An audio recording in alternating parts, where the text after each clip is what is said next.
Hey everyone, welcome back to Philosophical Fall Guy. Here we talk to the industry's top stunt performers and go behind the scenes to hear their stories. Then we dive a little deeper to see what they ponder about in those moments of silence between the chaos. I'm your host, Duke Jackson. So today we're doing something a little different. My sister has come up here to interview me, and I'm going to also be on her podcast called Label Breakers. So I'm going to let her kind of take the reins on this. So, Krystal Travis, Yes. this Hey, is brother. go ahead. This is your game here. So All right. introduce however you like. All right. So, hey, guys, this is an honor to be on my brother's podcast and in his studio. With Label Breakers, we help you see yourself as the creator sees you so you can break off all the negativity that the world puts on you so that you can live in purpose, on purpose, and with the one who is your purpose. And it is coming up over 2 years in almost. This show will be Wow. on my 100th episode of Wow. Label Breakers. Congratulations. So thank you. So I know I that have, takes a lot of work and a lot of time it does, to but invest it in has that. been an amazing 2 years. And I have had you on Label Breakers a couple times, which is always an honor. But I thought this would be super cool and super fun because those who watch my Label Breakers know my studio is very low key. And so I just thought it would be fun. And I love what you're doing with Philosophical Thought Guy. Thank you. Every episode is so intriguing, and you have amazing guests. Guys, my label breaker guys know I cry a lot. So, guys, I'm sorry. It's happy tears, believe me. But That's all right. Let them flow. I got lots of emotions in me. Yeah. Yes. Yes, you do. Yes, you know, you've been with I me for know. lots of years. Um, but so I really enjoy, what you're doing and supporting that and walking out your purpose in that way. So for to smash it up here a little bit on our podcast, I kind of want to, do like what we've done. What we do on Label Breakers is, you know, have a label that has defined you in your life and has been difficult, and so we break that label. God breaks that label off of you, and then He puts a new label on you. You put a new label on yourself, and you start living in that label and in that and you I don't even like the word label necessarily for a good one, but you start living in purpose, on purpose, and with the one who is your purpose when we step into who we fully are, into the identity Yeah. that we know who our creator is. We know his identity. As we keep growing and knowing in that, we grow and know our identity more too. So that's what Label Breakers is all about. And I have got the honor to interview some amazing guests also through the years, and ones that have been my mentors, ones that are my friends, ones that are my family. I was just talking to a guy on the phone from Xfinity the other day, and he was like, "What do you do?" And I'm like, "I'm an author and a podcaster." He's like, "Oh, cool." And he's like, "Who do you interview? Do you interview famous people? Do you interview mentors? Do you interview people? Do you interview your family? Do you interview your friends?" I'm like, "Yeah, all the above." So it's been All a of the really above. great Yeah. 2 years. Yeah. So Cool. yeah. Well, So well, I'm excited to be on your show again. yeah, Thank I'm you. Thank always you excited, for and you asking. are always one of my top guests. Everybody always loves our episodes. I guess we got a little bit of chemistry. I mean, we should through You would think so. through the Yeah. 50-ish years of Yeah. being We won't say together. exactly how many, but Yours yeah. right. I'm older, guys, so he's still young. He's still young for his Yeah. business. Um, but Although I was so always the one that everybody thought was older for some reason. yes, they did for a long time. I'm starting to get the grandma though. Like people are starting to see me as a Are they? grandma more. So, yeah. But so with that, I know for you, I know you've got some people coming up to interview you, your full story, and we've kind of talked about it a while ago, how you got into stunts. But I know that's one of the questions that you ask on your show is like, what drew you? And I love your intro, like, what drives the mind in chaos? Because, yeah, I've seen your life. I've seen that everybody doesn't always see on the, they see the glamour, the guts, the whatever, but and I've been envious of your life, but I've also not, because like it's a different life that you have to just be able to pick up and go and be on a moment's notice and not have a typical schedule like other people. Right. But like a kid that I started you in your world of stunts. Like we filmed in our grandpa That's and true. grandma's backyard, Yeah. our first fight scenes. Yeah, and, on what was that, like a 8mm or 16mm yeah, some camera I don't that even know what Grandpa had had sound. with no sound, with actual film. Yeah. So plus not just that, Make like our own fight scenes. literally like I would push you to the breaking point and you would like, come after me. Back then I could run a little better. I had my escape routes planned and I'd push you and you'd like, come fight me and go lock the door and hide. But Well, you always had an escape plan, like you said. I always had an escape plan. It's about the it. Yes. But yeah, so I know a little bit, like I started you in that, but it's not the total truth. So if you want to do a quick recap, just like share like what brought you into this world for your show and mine. Sure. So a short recap, I guess. The first time I really thought about doing stunts, I was watching a film being made in Denver. It was a low-budget martial arts movie. We got invited to the set because I think Mom was doing a film class or something through the college or whatever. One of the many times Mom went back to school, and they had permission to be on the set to watch. So we came down there, and were you there? I don't think I was. I don't think so. That day. Mm-mm. So anyways, we went down there and I watched him do martial art fights all day long. And I was in martial arts at the time. So I was really into that whole world and scene and just thought that was the coolest thing ever. And then one of the guys did a high fall out of a skyscraper building, which was probably about 8 floors, and into an airbag. And I don't know, the moment I saw that, it just something inside of me just was like, it just lit up and was like, man, that's what I want to do, Guys, that's the chaos. What? That's the chaos. That's the chaos. How many normal people that light you up? Yeah, I don't know. It just something really went off in me, and so then I started to pursue it. And I think the first thing I tried to do was do a live stunt show in Denver. A small theme park, Elitch's. It was a Wild West stunt show, and I auditioned for it. Didn't even get the audition to begin with. One of the guys didn't really like me too much, but they talked to me and let me be on the team as a sound guy and train on the soundboard. And when I say soundboard, I mean a drum machine hooked up to speakers. Most ridiculous thing ever. But I did that, but the whole time I was training with the other guys, learning the roles of the show, because I really wanted to do the show, and also learning the high fall, and which I wasn't supposed to be doing, but I kind of went behind the back of the guy who was running it. And then one day, one of the guys didn't show up, and they had no choice but to throw me in, and it was all from then on.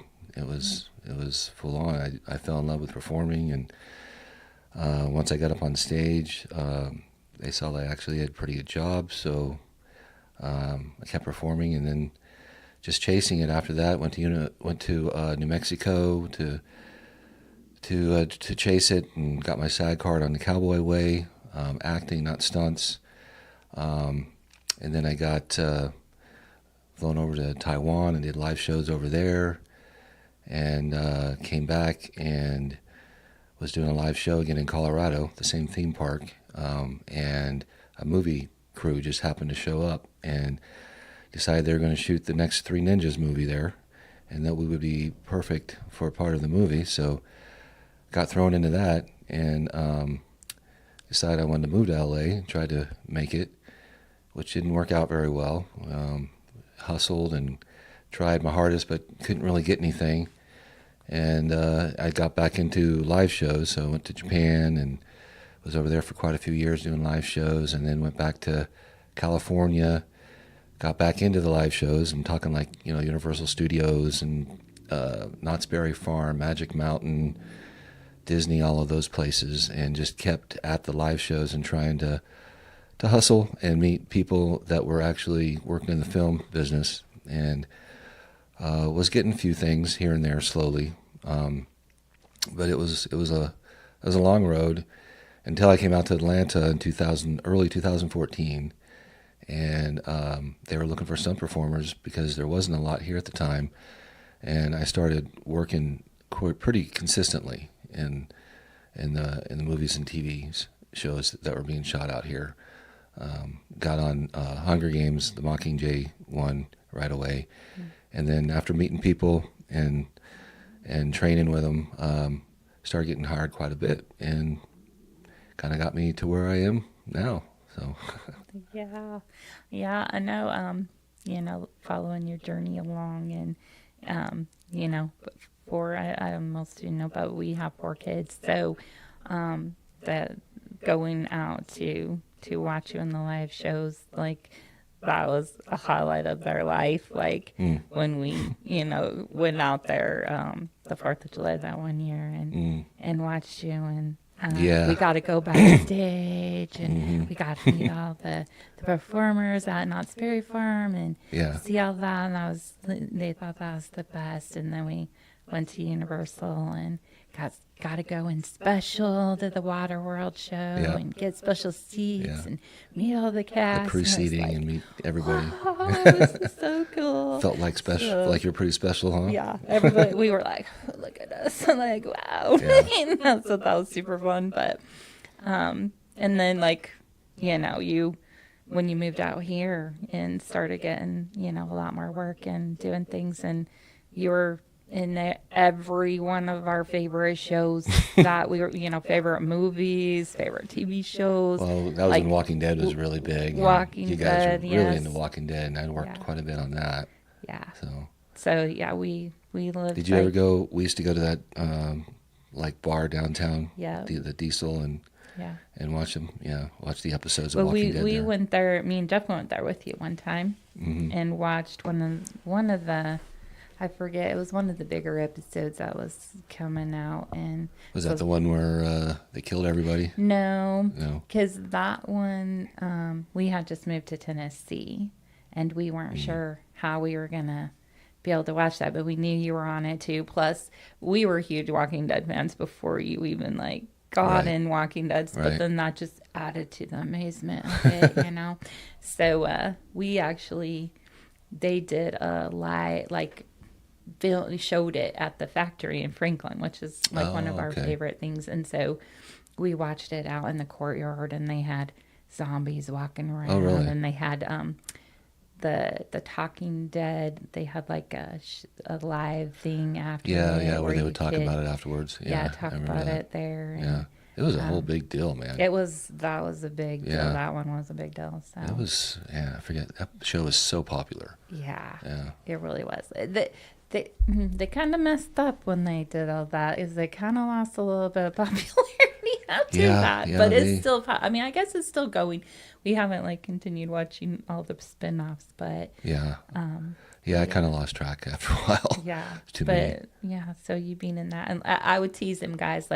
He'd come visit us in Colorado when we still lived there, and I'd give him a hug bye, and I was like, well, if I don't see you, I'll see you in the movies, because we'd be watching the show, because he doesn't always share every show he was in till after it, or if it was a big deal, or even now I go on his IMDb and I'm like, we were in that. you were not. I didn't know he was not. Like, so I'm like, he wouldn't always share, but we'd be sitting watching an episode and be like, wait, was that two? Was that two?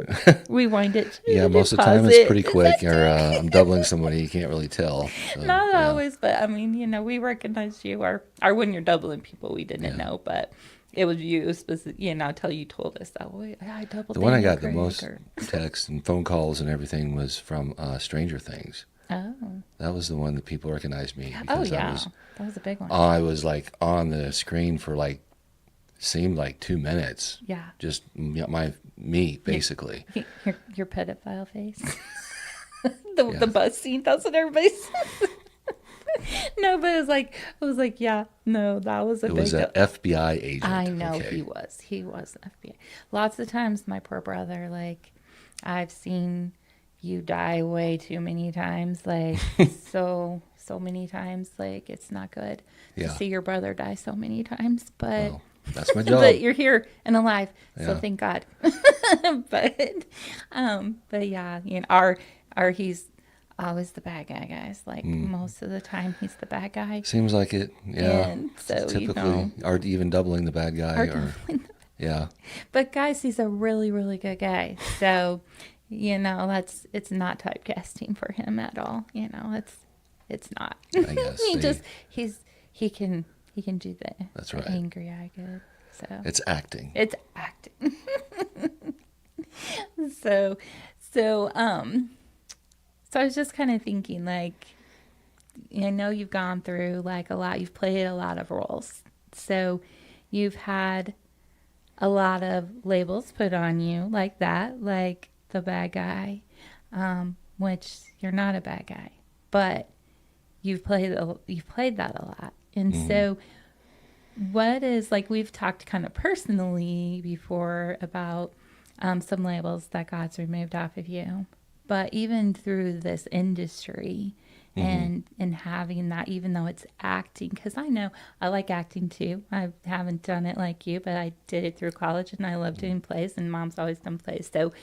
So when you do, like, assume a role, it does become a part of you, and so it can. So just curious, like, is there some labels that you've had to deal with through the industry, maybe through characters or, stunt characters, that maybe you had to break off of you that you didn't really know, or ones that you... Well, it's an interesting question. I mean, I will say for stunt acting, typically we don't have to go as deep into characters as like actors do, because we're there, just to say a couple lines and get beat up or killed. And so we're, typical thug type characters usually, or, something. So it's not as like a deep of a process to like go into a character that much. But, I've done a lot of acting classes, and, got to play kind of a role here and there. But it is interesting, as an actor, when you start to take on a role, you have to figure out like what drives that person's motivations. So, like we do like a scene, if we do a scene, we have to, what is the scene objective of your character? What does your character want from this scene? And they have to, fight for that pretty much. So, and usually that comes from a very selfish motivation. When you're doing these characters, you basically have to assume that the character is pretty egotistical and selfish, and they want to get what their objective is, right? And then you have obstacles come in that you have to overcome to get this objective, and the objective may be even not as selfish as maybe your objective is you have to save somebody or you save some people or whatever.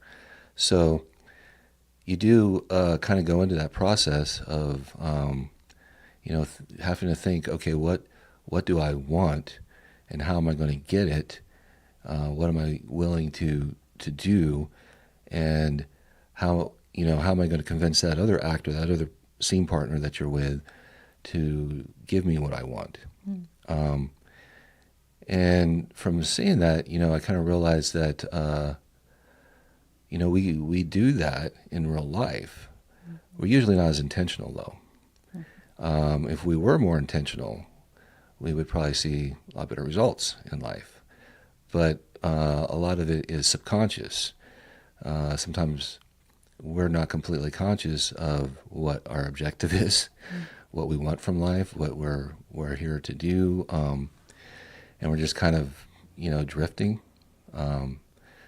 But if you get down to it, there is a lot of subconscious drives that drive us. And I guess, you could call those labels, because they've been usually put on us, through authority figures in our lives, or maybe peers or whatever. And so we kind of adapt those labels and think that that's who we are. And it really may not be who we are. Like, I think my journey is, getting older, is trying to discover, like, who I am. What is my objective? What do I want? Because, as far as, label, like who we are, when it comes right down to it, we are these beings, these souls that are created in the image of God. And that soul, if you take that as your, core identity, then we are the image of God. We are part God, connected to God, because we come from God. So we're divine, I guess you could say. And then we get these egos that grow in our life, and we think that's who we are. And a lot of then going through middle age and getting older is trying to shed that ego that you've so developed your whole life and clung on to. And it's, it's a pretty difficult thing. I mean, a lot of these spiritual and philosophical movements today, basically a lot of it's about ego dissolution, trying to let go of the ego, and be, more of a, divine presence, I guess. But, I've kind of come to a conclusion that, you can't really ever, dissolve the ego. It's always going to be there. It's an identity, and we kind of have to have an identity, to kind of get through life. So then it's a matter of, well, and I don't know if you've ever followed Jim Carrey a little bit. Jim Carrey, the actor? Yeah. A little bit. And kind of his, I don't know what you want to call it, spiritual evolution that he's gone through.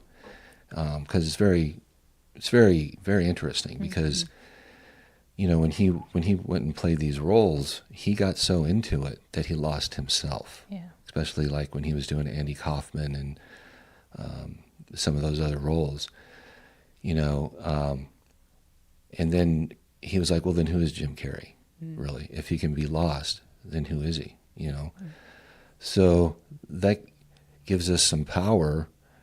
Sometimes it's a little bit frightening power, that we can shape who we are, that we've been given that, we've been powered with that by our Creator to form our image, And, you know, as a Christian, you look at Christ and you use him as that example to shape that image. But it still has to be intentional,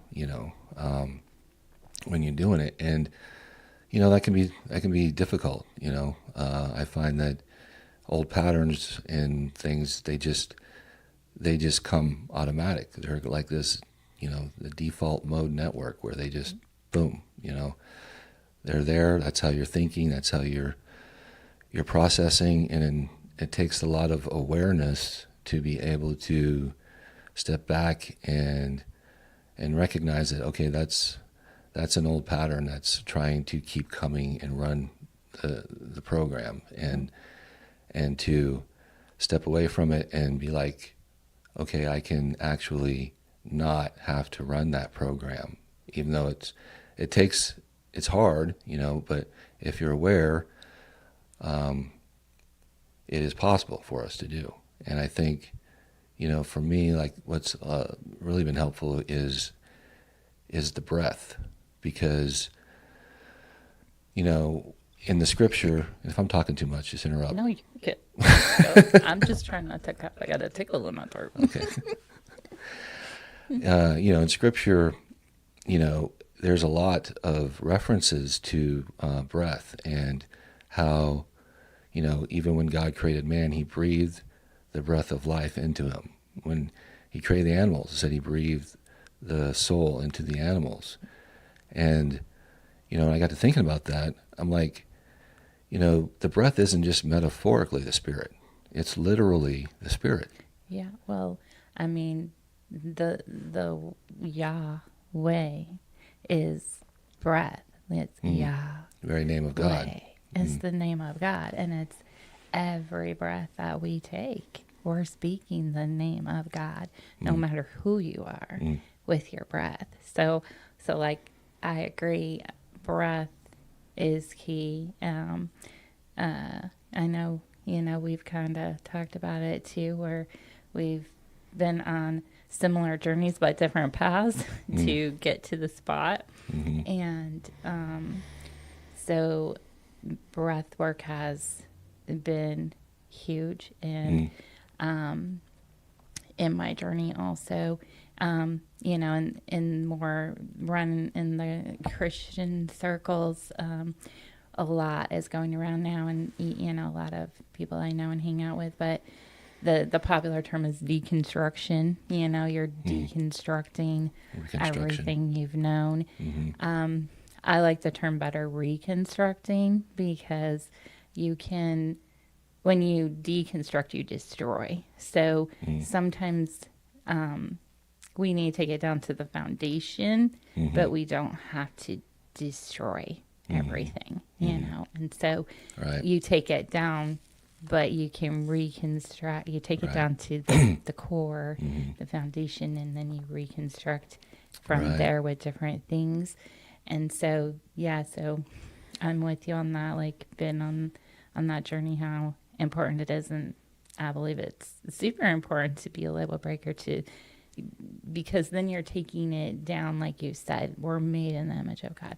Who is God? Who does he say he is? What, we've been told so many wrong things about him, especially Father God. Like, and we grew up in a Baptist background, in independent, but also pretty legalistic at times. And so that was a lot, of things, and of no fault of our dad, because like I am so thankful for what we grew up in and who he was, and mom and what they've taught us. And but there was a lot of wrong stuff just in that religion. In religion, there's a lot of wrong things in all religion. It's relationship where things happen, not religion. So, well, I think it's it's interesting to hear you say that, because growing up the way we did, I guess only we know how we grew up. It was very ingrained in us, very, very deeply ingrained. It was of course Dad because he was a pastor, but being in the church and all the other elders in the church, and grandparents, and just Christian radio was on all the time. Growing up, it was just everywhere. We were just inundated with it. So it was a huge part of our building our character, our personalities, all of those things. And I've on my show, I've had people come on, that they came up in a strict religious upbringing, and some still follow the faith or consider themselves Christians. Others really threw the baby out with the bathwater because they felt it was just so damaging that they didn't want anything to do with any of it. And I think the wisdom is looking back on and seeing which things are actually good and true that you hold on to, and the other things you let go. And some of the things that I've had to let go were pretty dogmatically indoctrinated into me. Yeah. And it's taken a lot to see it another way, I guess.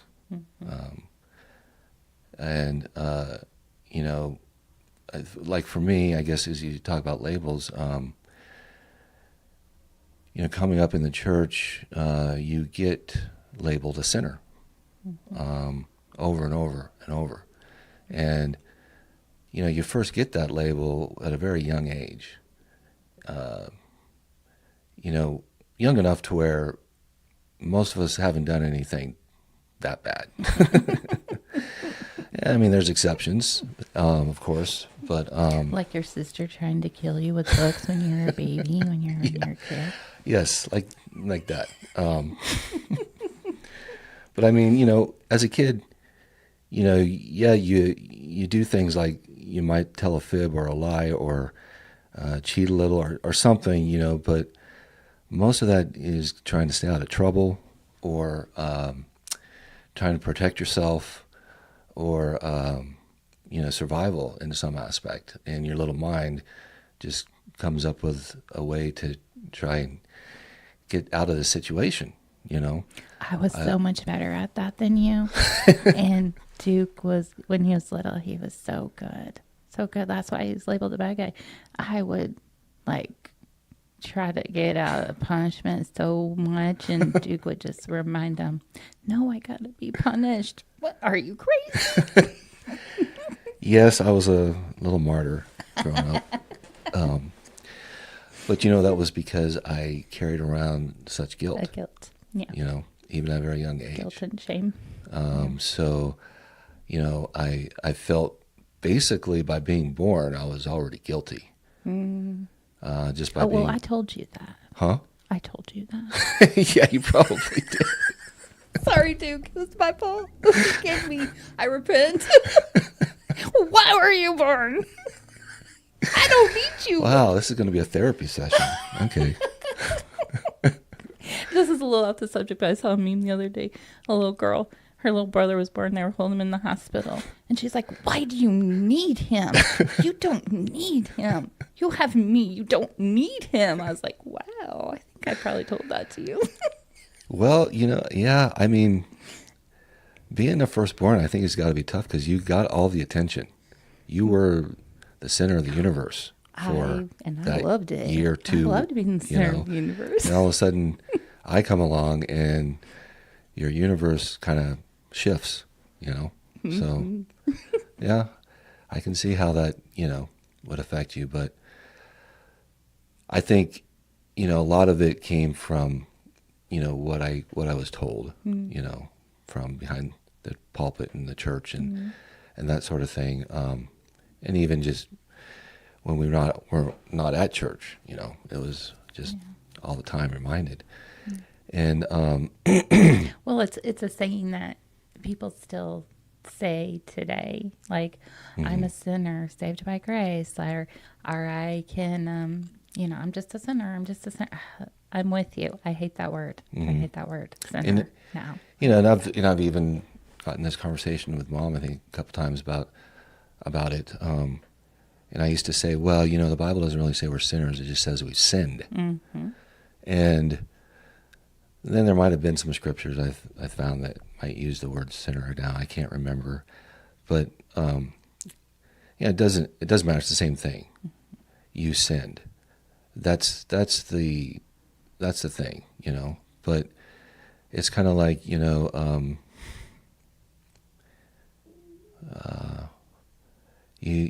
have this ability to sin. Right. That's without question. Mm-hmm. We all have this ability to sin. But we have the does that choice. make our core of who we are bad, a sinner? And so that's what I've had to wrestle with for, quite a few years, because if you believe that your core of who you are as a being, as a person, is a sinner or bad, then it's hopeless in a way, because even if you become a Christian and you get saved, it doesn't really change your core of who you are. You're just kind of putting this grace on you all the time, saying, I'm forgiven, I'm forgiven, I'm forgiven. But you always see yourself as the sinner and the bad thing, the bad person, that has to constantly be begging for forgiveness. And I think that we're dualistic in nature, in the fact that we have also the good in us, the divine, that we are created with and born with.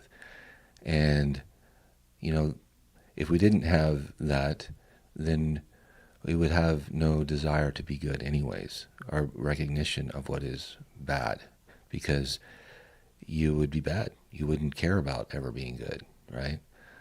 So, I had to come back to, as being created in God's image, that makes me good. Mm-hmm. And even when God created man, He said it is good. It's good. Yeah. So, you get theologians say, yeah, but then we sinned and there was the fall, and so now we're not good anymore. But I don't believe that actually changed who we are. No. I think it put a programming and a parasite on us, that tries to identify as the sinner. Because if you can always identify as the sinner, you always have an excuse to sin too. Exactly. Yeah. So, are we good that mess up and make mistakes and do the wrong choice? Yes, without a doubt. But we're good. That's what I have to. I guess that's the core label and that I had to come down to. And that's where you have to know the first identity of your Creator too, that He is good. Right. That He's good, and He made us good. And just this week, I was on a call with some ladies, and a new thought popped in. I mean, we're talking some deep stuff. I won't go into it on here because it's a little deep. But one of the things was with Adam and Eve, like in the garden, and when they, sinned and ate of the tree of knowledge of good and evil, and so this isn't what we talked about, but this is one thing that always came into my mind of it was the tree of knowledge of good and evil. So like you said, we are good. We were made good. God is good. They knew what was good. When they ate, they brought in the knowing of evil then. Right. And that didn't change them from being good, but it brought in the knowing of evil, which God never wanted us to know. He didn't really want us to know that, That's why he said, don't eat of it. You don't have to eat of it. You don't have to know evil. That's a whole nother thing. But anyways, what they were talking about is that they weren't the covering that God did when they sinned. I think she said it was Saint Ephraim is who said it. I have to go look it up again for sure. Because I'm just learning about Saint Ephraim, which is interesting. Saint Ephraim? Ephraim. Ephraim. Yeah. The name of your son-in-law. Yes. Oh, I'm sorry. I guess I wasn't supposed to say yes, that. but yes. But so that's interesting. But what the covering that God covered us with, that they were saying was skin, because we were a light body. Like we were interesting. The glory of God. We were light, just like He is light. And so, and when that transition happened, that the light of God wasn't extinguished from us, that we became sinners, then it was taken away from us, but that it went inside of us. And the mantle of covering of light went in, and that's where the divine is. That's where heaven is. It's in us. And so it's this God, even Jesus said, it's not outside you, it's in you. And that's the journey that I know I've been on, and you've been on too, is to find that divine in us, not outside of us. And that's the journey I believe so many of us are on.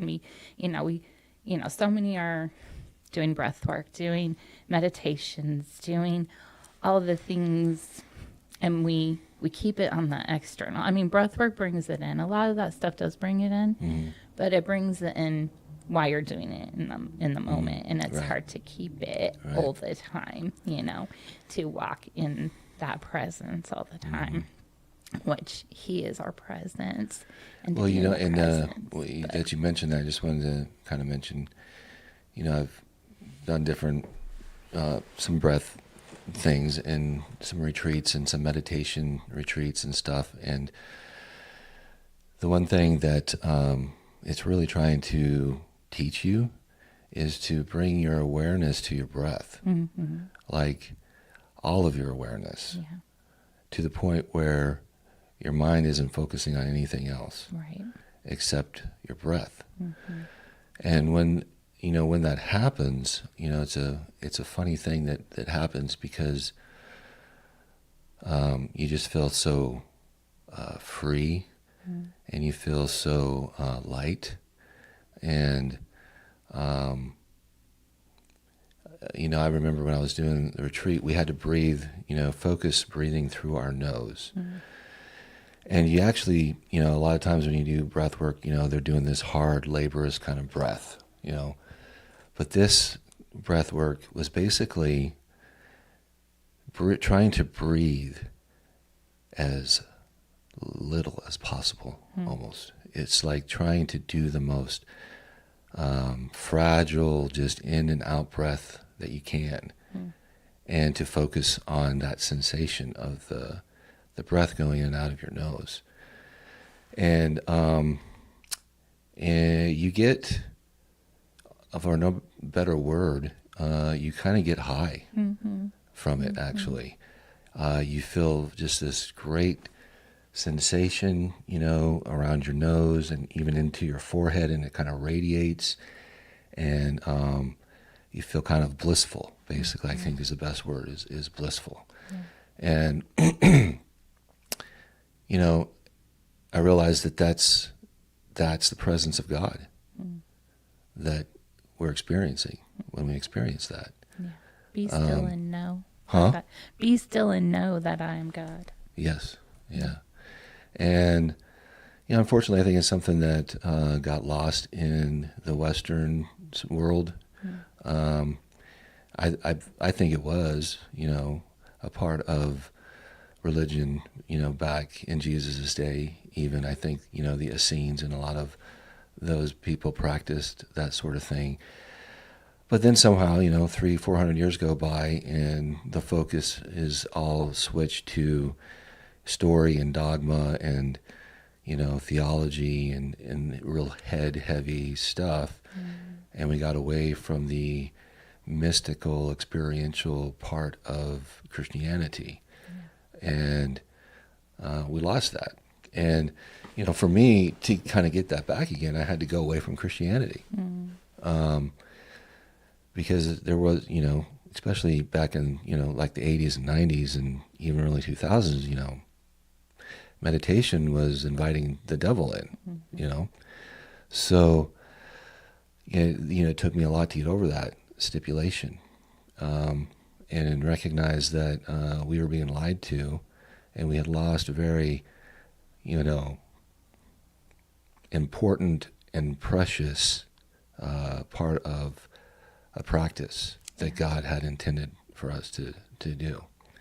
And, being married to a Japanese woman, is a big part of that, going to Japan, seeing things from, their perspective. One thing that Ayami grew up with, which is very different than how we grew up, is she was always taught she was good. And I think maybe a lot of Japanese are, I'm not sure. She always classifies herself as like typical Japanese, but she's really not, in my opinion. I think there's a lot of Japanese that struggle, with that image of themselves. But she got a very strong self-image. She's amazing. She developed, and to be able to see somebody, that totally has that comes from a totally different foundation, and how that affects them, was a big thing in my life. And then also, adopting the meditation into my life, the practice of that was a big thing. I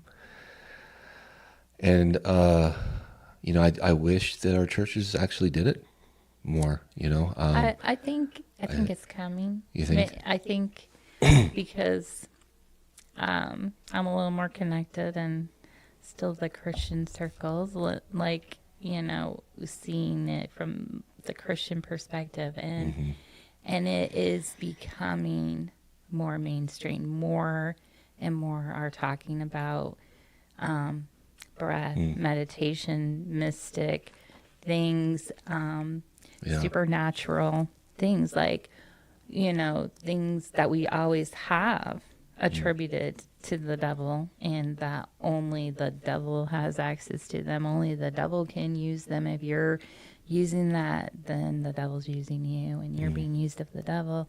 But no, God is the creator of all things. The devil didn't create that. He stole it. Right. He twisted it. He uses it, and he put it, to make us fearful of it, because he knows how powerful it is, and how powerful we are. I mean, that's what, it says. We walk not in a spirit of fear, but authority, power, and a sound mind. So the sound mind part, like, freaks out a lot of people, because sometimes, like you said, when you're It's funny you said that verse, because it was a verse that just came up on my Bible app this morning. Yes, it was actually, and the whole chapter of that, I dug in past that verse, and I was like, it talks about, I don't have my phone here because usually I always bring the scripture, and everybody knows I like to read my scriptures, but further down in 2 Timothy 1, it talks about the authority of the resurrection life, and that we are eternal beings, and that it's always, that life is in us, eternal life, and the authority of it, and that God gives it. And like I said, I don't got my Bible right here to like read that and share more deeply, but So that is one, we all keep that verse, authority, love, sound mind. But down further is even more. And I was like, I shared it with one of the ladies I was talking about. We were talking about, the light body and what that was on Monday. And I shared that with her because that's what we were talking about, that, the eternal life and like what we're walking in. And I shared those verses with her and she's like, whoa. I'm like, I know, so good. But yeah, like, because but I think that's coming, like, that it's going to be more mainstream, that churches are changing because we are the church. And so we're changing. So that's going to change the structural the buildings of the churches. And unfortunately, some of the big churches that don't want to change are maybe going to fall, and Are making it and tough, you that's said? going to be hard for some people. Yeah. But like I said, it's the destructing for the reconstructing. Like God even promises that in his word, that he is going to get rid of everything that isn't him. And so there's, like you said, you've seen it from Miami side and the eastern side, which a lot of them, they don't have to deconstruct as much because they never did get rid of the mysticism. I mean, even, some of our friends that go and rescue children and go to these different countries, and they are, they're literally seeing like giants and speaking to principalities over those nations that have been in control of them for so long because we let them. But now we're learning the power in us and to see and not be afraid. And, Right. For me, that's my personal journey, what he's taken me on, because fear was my biggest label that I had. And, I was one of the most fearful people of everything. Like, I was always afraid. And you took advantage of it. Lots of times you loved to scare me. Like, he was trying to break it off. I might guess, I might guys. have don't know. something to do with that, But unfortunately. but Yeah. fear is like, and so that's like the confine that we've been kept in. And now, like, when he broke me out of that, when I started to recognize and see and confront a lot of things that I have been afraid of, labels, doing things, Right. demons, other people, whatever word you want to put on it.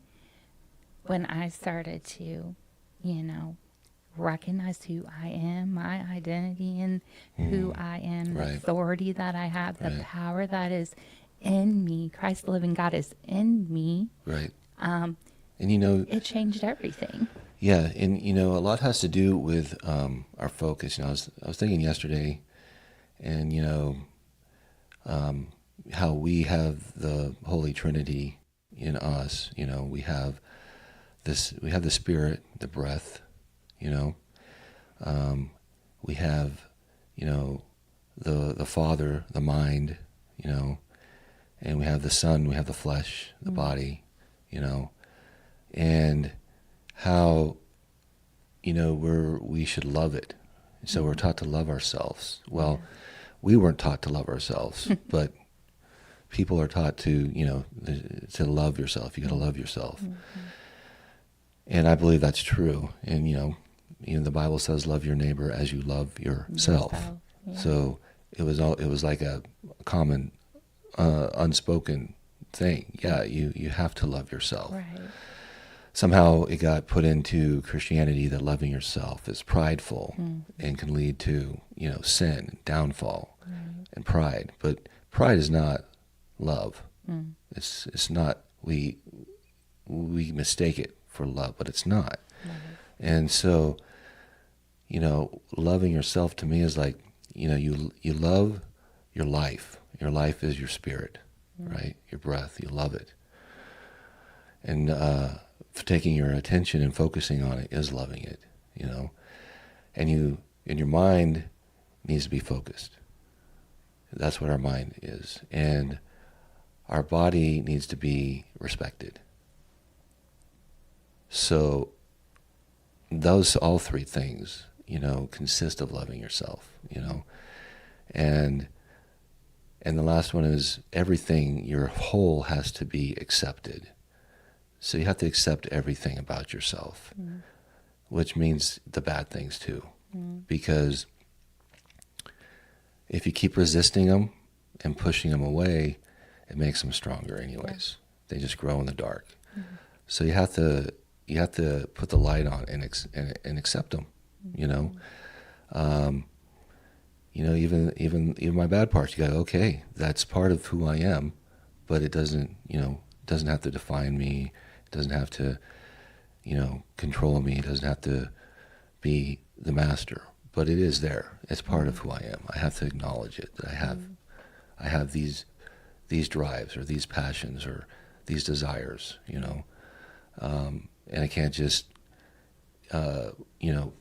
pretend like I don't, or just keep pushing him down all the time. So I think that's what loving ourselves is all of those things combined, and has nothing to do with being prideful. So that's been a big thing for me, is to say it's okay to love myself. Because Dad, bless his heart, he struggled with that.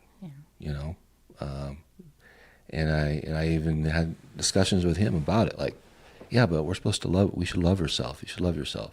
No, I don't think the Bible says anywhere you're supposed to love yourself. No, that's not in there. That's wrong. And but that's also how we grew up. So to have to shed that label ourselves, whether our parents do or don't, we have to do it for ourselves. And hope that they can too. Right. Well, and that's one thing that is common to my knowing is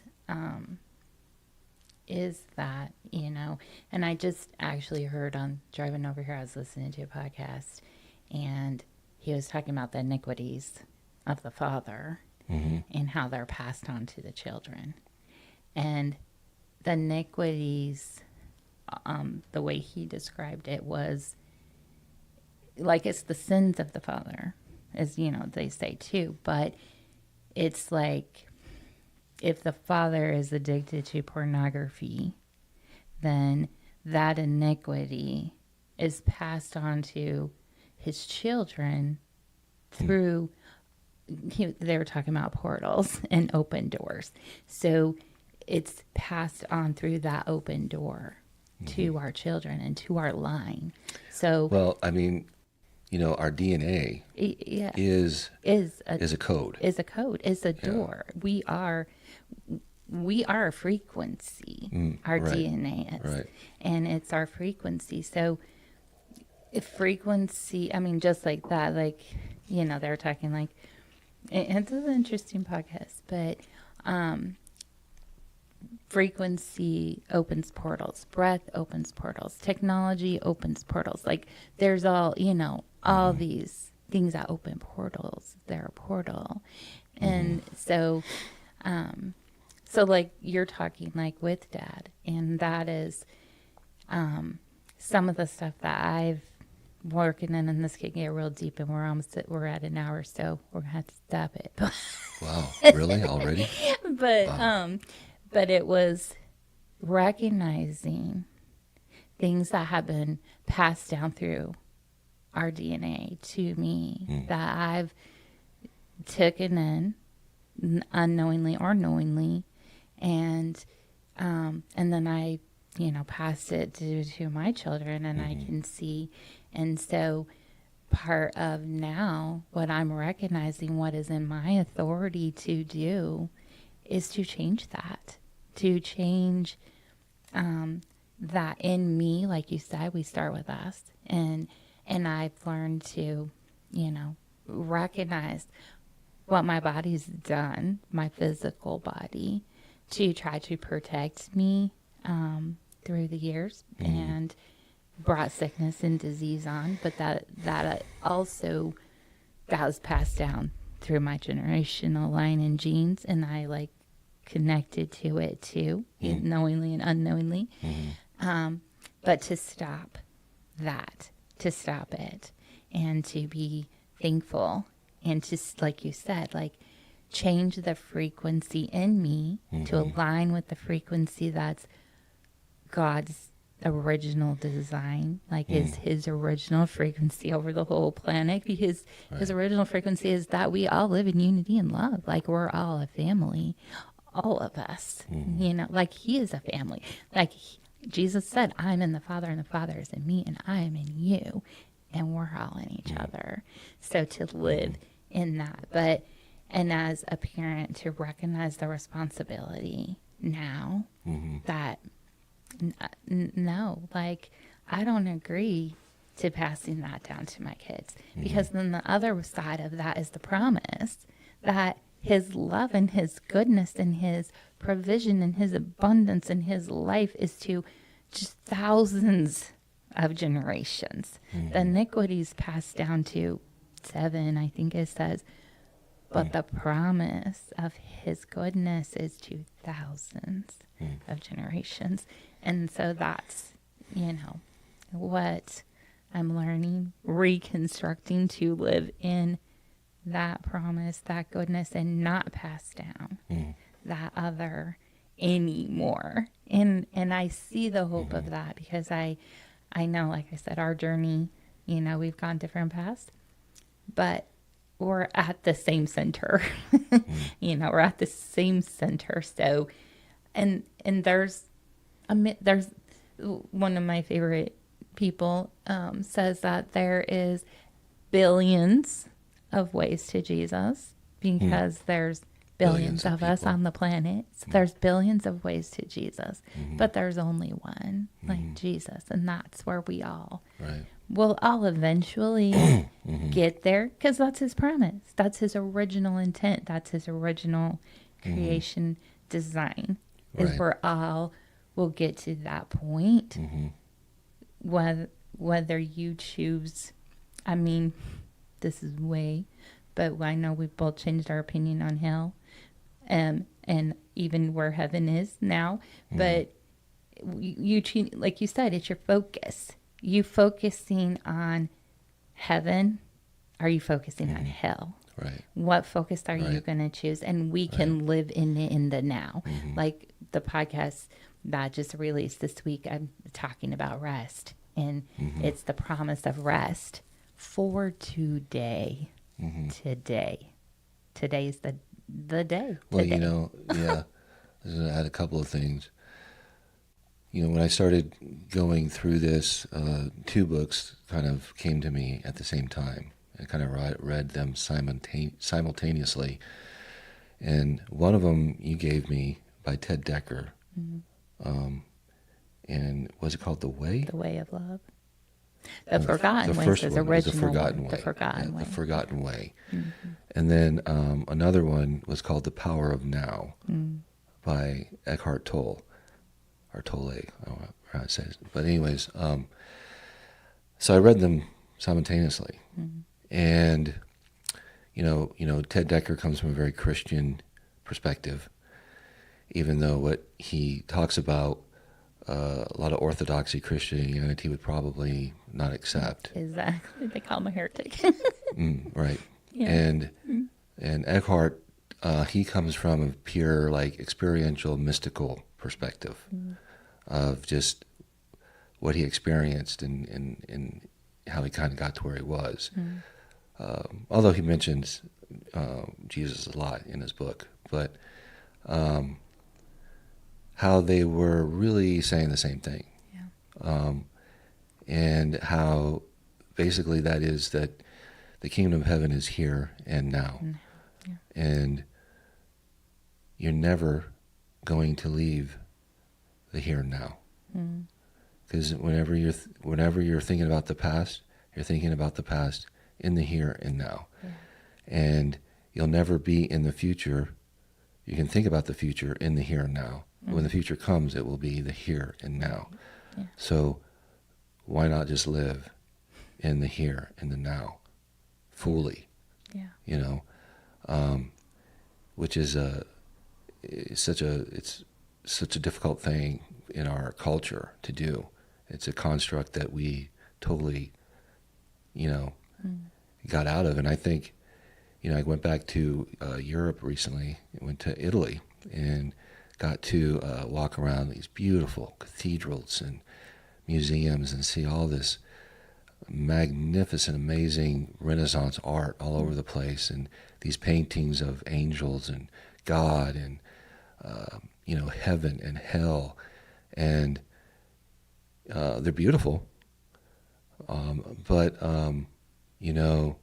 it kind of started us a little bit down the road of taking our focus away from what's in front of us and appreciating the life that is here. Because we're drawing our focus up, to this beautiful painting of heaven and down to these scary images of hell. And, this starts the mind on, thinking about going to heaven and going to hell, which are both future things.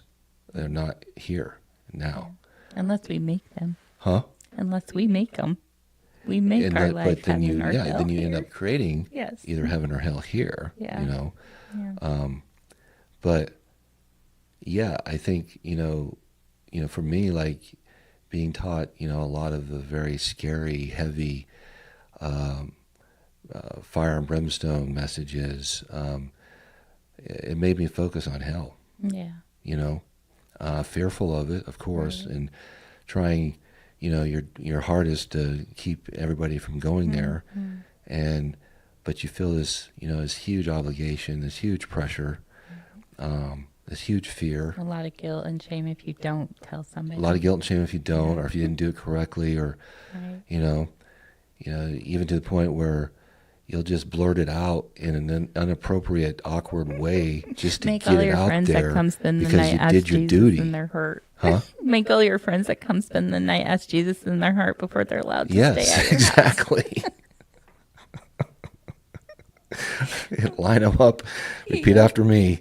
That's why my friends stop coming to the house. And then you're like, okay, that's done. Now let's have some fun. You're saved. Let's go. I don't know how many of them are still saved, but I hope all of them. Right. So, it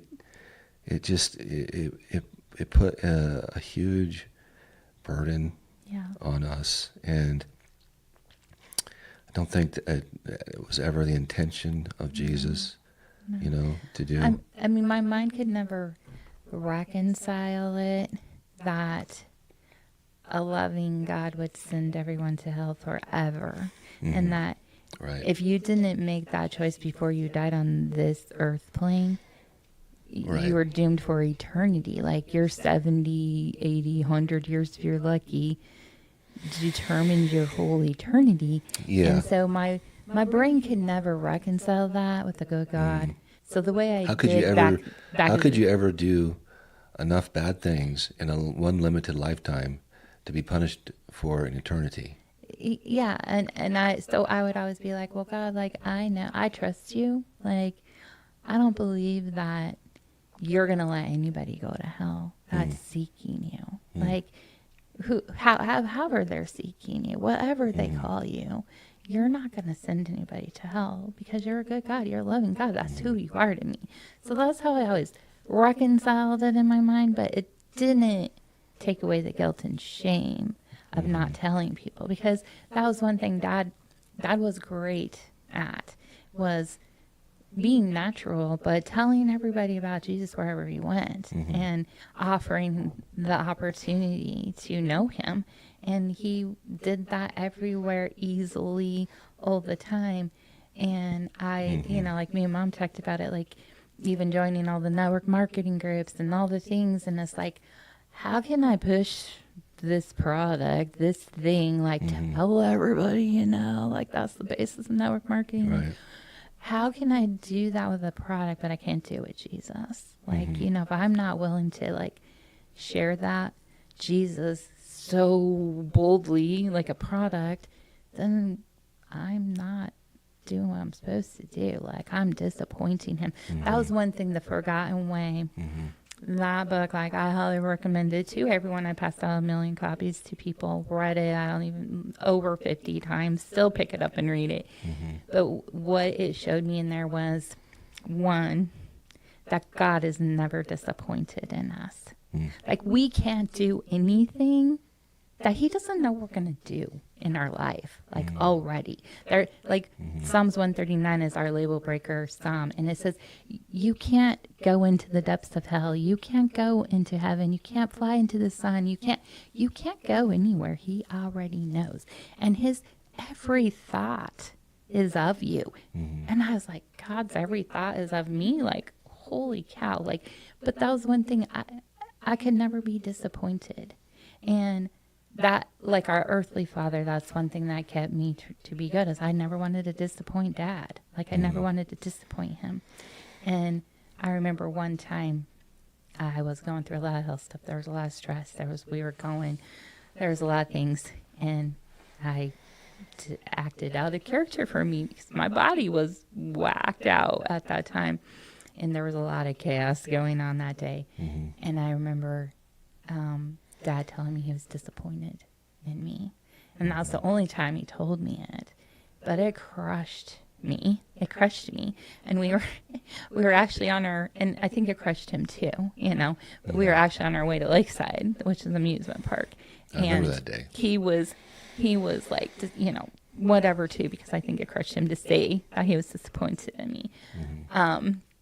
But he went to go ride the droppy ride. It's like Tower Terror, but it takes you up and drops you.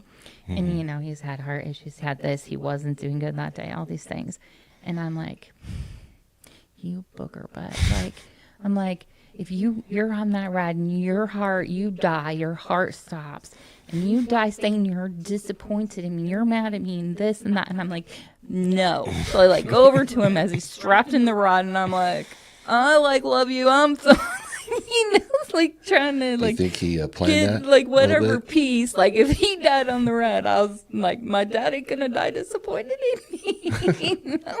But that's one thing, our father, like, God, he's not ever disappointed in me. And that, like, was a huge thing in my mind to bring off so much guilt and shame that he never was. And the other was, he keeps no record of wrong. And we say that, you know, in 1 Corinthians 13, that's one of the attributes of love, is no records of wrong. And he is love. But he keeps no record of wrong, but that's what we think, that's what I think, because that's what I did. That's what we do naturally is, you know, we keep these records of wrong, so then that's why we explode on each other so quickly, because we're always at an 8 or 9 to get to a 10 because we have all these past built records of wrongs. And when I did those two things and got rid of expectations off of people, how I expected them to act, and they wouldn't act the way I expected, so then I would ruin the today moment with them. Like, you know, they would come to visit or not come to visit or whatever, and it didn't go the way I wanted it to or expected it to. So then I would ruin the moment that was happening in front of me.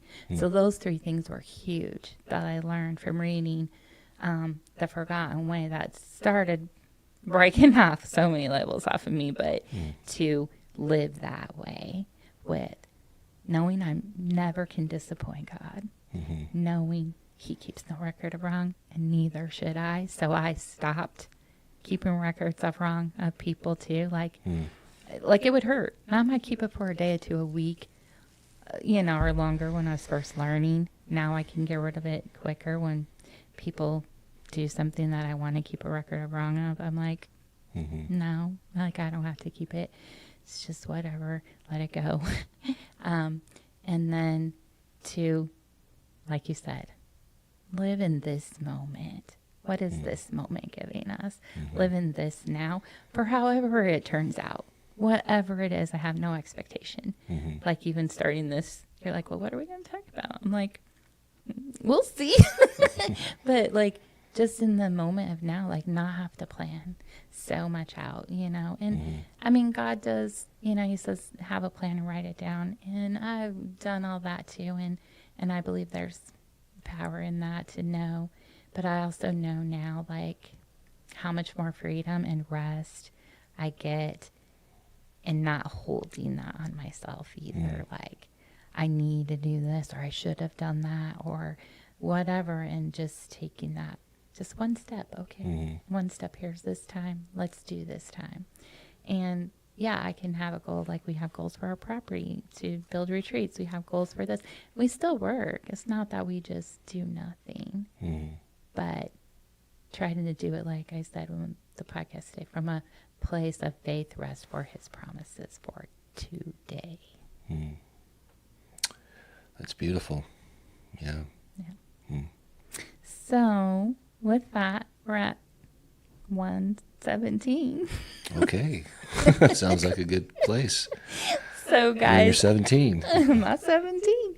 So I will end first and then he can end his show. But this is how I always end the Label Breakers. So this was a saying that our dad said to us growing up, and he says to my kids. And I continued it to my kids and my grandkids. But then I also realized that is from Ephesians 3:17. 17? But 17 through 20, actually, 14 through 20. But he always said, I love you as high as the mountains, as deep as ocean.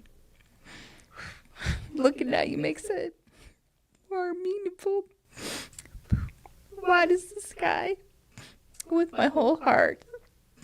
And Jesus loves you even more. So you guys know, that's how I end every episode. So I love you high, deep, and wide. So thank you for joining me on this 100th episode of Label Breakers with one of my favorite guests ever. And I'll let you finish how you want. Well, thanks for having me. It's been a pleasure. It's been an honor. I really enjoyed it. Thank you, sis. Just wrapping up my show. Thank you guys for tuning in. I hope you enjoyed this little bit different take on it. And as always, please remember to like, share, and subscribe. We'll see you on the next one. Peace.